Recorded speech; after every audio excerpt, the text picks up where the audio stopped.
یو کس تپوس کړی چې الله جل شانه د بندگانو حقوق معاف کوي او کنه، لکه څنګه چې د بنی اسرائیل په واقعه کې راځي چې سړی واقعیا د مشهوره چې هغه یو کم سل کسان قتل کړو، بیا الله جل شانه دې معاف. دا الله جل شانه یو ضابطه ده، قاعده، اصول، او یو د ضابطین مافوق بالاتر د خدای چې څخه شیغه کوي. دا الله جل شانه ضابطه ده چې خدای په کفر او شرک نه معاف کوي.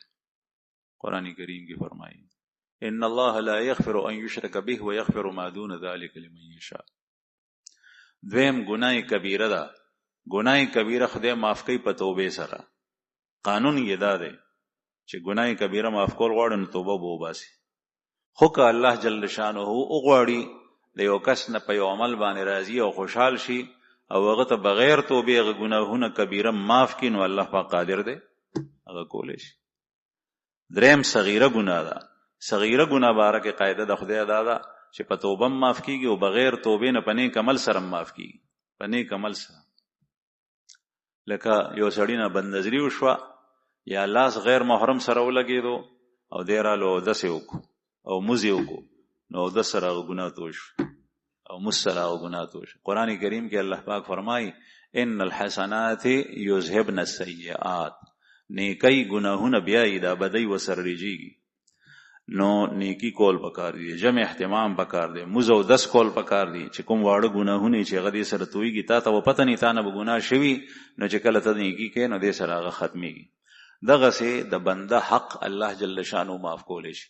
قاعده د خدای دا ده چې څو پورې هغه بنده نه معاف کړي نو تر هغې پورې نه، نو هغه نه معافي غوښتل پکار دي. خو که یو سړی داسې ځای کې راګیر شو چې چا سره ظلم زیاتې کړی دی، نو هغه قسم نشته دی، د هغې حق د ادا کولو د هغه نه د معافۍ غوښتو هیڅ صورت نشته دی. دی الله جل شانه ته جړا فریاد شروع کړي، نو الله په هر څه قادر دی.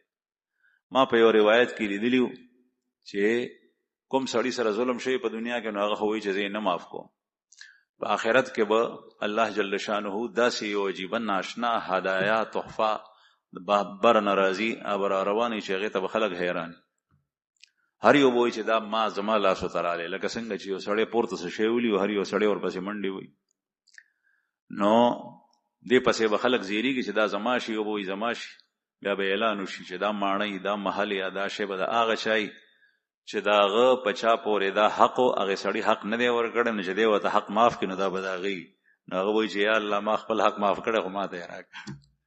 نو الله جل شانه چې راشي نو هغه خدای دی، هغه هر څه کولی شي، هغه په هر څه باندې قادر دی.